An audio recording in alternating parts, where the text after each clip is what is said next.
Hello, this is Christopher Chesterman, and today I'm going to talk to you about George Crum.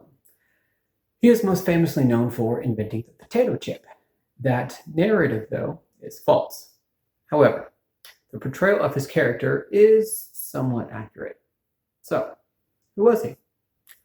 George Crum was born George Beck in 1824, maybe 1825. Records a little bit spotty back then. He was part white, part black, part Native American. And he earned his living as a hunter, fisher, tracker, and a guide in upstate New York in Sarasota Springs, where he was born and lived for his entire life. By 1856, he was able to buy some land. No small feat for a free black man in America at that time. Then the Civil War hit. He stays in New York, does his thing, getting a little bit of money, tracking, fishing, whatever he's doing. And by the 1870s, he has his own catering business.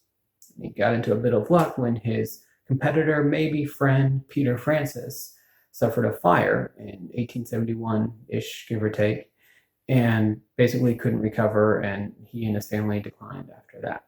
This shouldn't be too surprising, considering in 1880 alone, there were dozens of forest fires that did $1.2 million worth of damage. 37 of those fires were caused by farmers clearing land for agriculture. So if you extrapolate that for other years throughout the 1870s, that's a lot of land cleared and a lot of damage done. Possibly one of the reasons that Crum, he improved his land by doing more crops, a little bit of livestock, chickens mainly, but especially he dammed up a pond so that he could stock it with fish, not only to keep it fresh for his customers, but also so he can serve it out of season. And this eventually led him to be able to serve guests at his own home, which was not uncommon back then. And it became known as Crum's Place. Not an official business, but everyone knew what it was, who it was, etc. And he fell into an elite clientele. Some of the people he did guides and tours and hunting for, they hooked him up with his buddies. He ended up talking to John McBride Davidson, a New York State legislature, who introduced him to the heir to the Vanderbilt fortune. And from there, his contacts just spiraled up and up and up. Anybody who was anybody went to Crum's when they were in Saratoga Lake. He was charging $5 to $10 a plate, which in today's money is about $150. Usually a little bit more, but that's a rough estimate.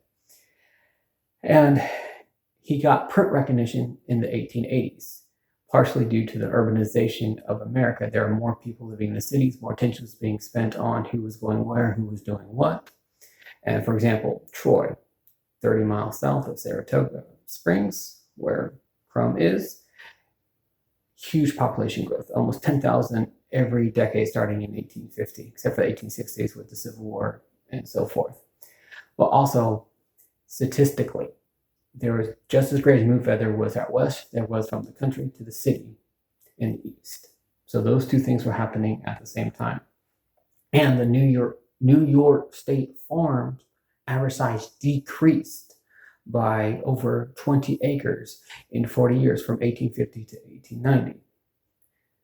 This boom in population in the city boosted tourism outside of the city. So there are a lot more people going to other destinations while they were living in the city. So this helped Crum. He already had his reputation, he had a solid business model, and he was very good at what he did.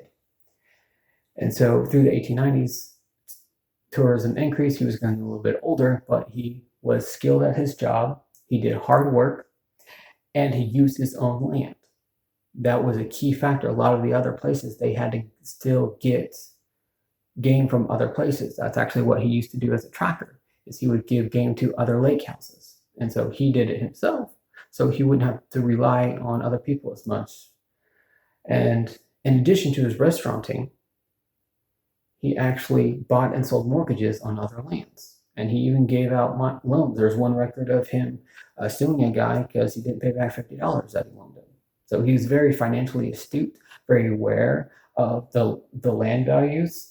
And just to get an idea, Saratoga County alone, $10 million in 1870.